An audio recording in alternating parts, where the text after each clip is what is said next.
Alright. Welcome back. Fourth vlog, fourth video. This is all about planting a banana.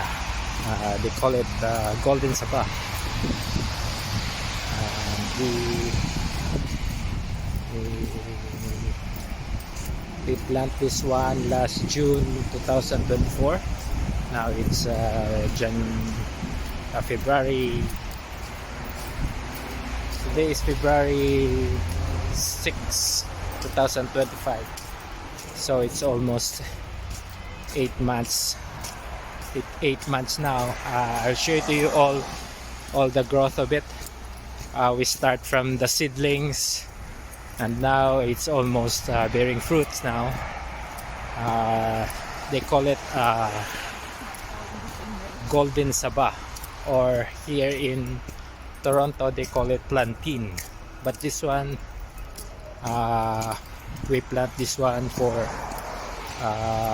more commercial purposes. So we're gonna sell the fruits to one who gonna buy it from us, and I'm gonna show it to you how they clean it, and the process to take out the old leaves. They call it delifting, and I have a person who take care of it. And for now, I'll just enjoy the view as usual. The snow is here and -6. So guys, enjoy the view, enjoy the video again. Today is February 6, 2025. It's my fourth vlog. I'm walking in the middle of snow. -6. Okay, the shout out will be on the end of the video. Alright, thank you guys. Thank you, enjoy.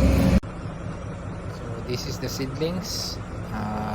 4,000, more than 4,000 pieces. We're gonna plant this one in 3 different locations. Seedlings of golden saba banana.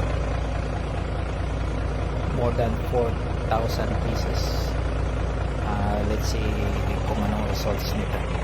Okay, thank you guys. Yan, ito na sila. The seedlings, we're gonna plant this one on the 3 location. Yan, naka-prepare na yan. Itatanim na lang yan. Itatanim na lang nila sa 3 lugar, sa almost 5 hectares na area, but separately. Yan, let us see kung ano magiging ang ganap nito. Yan, marami-rami yan. Inaabot sila ng umaga. They unload these seedlings on the truck for almost 4 hours. They unloaded from midnight till early morning. So yan si Nonoy. Yan ang taga alaga doon ng mga saging, at in-explain niya yan kung gaano nakalaki ang mga puno ng saging. Nagpe-prepare na rin si Nonoy na bubunga na yan, at medyo malaki-laki na rin yung magiging trabaho niya pag namunga na yan, kasi babalutin pa. Kaya't yan, nakangiti siya ng husto dahil mapapagod na naman sila ni Eric. Shoutout pala kay Jeffrey Prihil Caldito at si Eric Kaamo. Yan ang mga katuwang ko doon sa Mindanao. At maganda na yung saging niya sa likod. Ayan, tignan nyo ang taas na. So yeah, ito na yun guys. Nalinis na nila. Mga mataas na talaga yung saging. Magkakaroon na sila ng bunga, and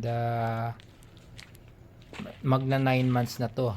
9 months, and they're cleaning it to prepare for the fruits of this golden saba banana. Yeah, they clean it, at pag linis na yan, maganda na yung magiging labas ng bunga nila. Kung lumabas man yung bunga, at least malaki at marami, Ayan, nililinis nila at tinatanggal nila yung mga lumang So one day. dahon.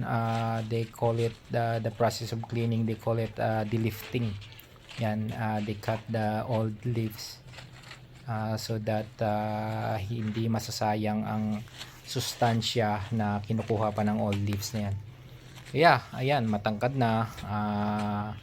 Pagpasensyahan nyo na yung video ni Nunoy at medyo against the light lagi kasi madaling araw, umaga yan, naka-face siya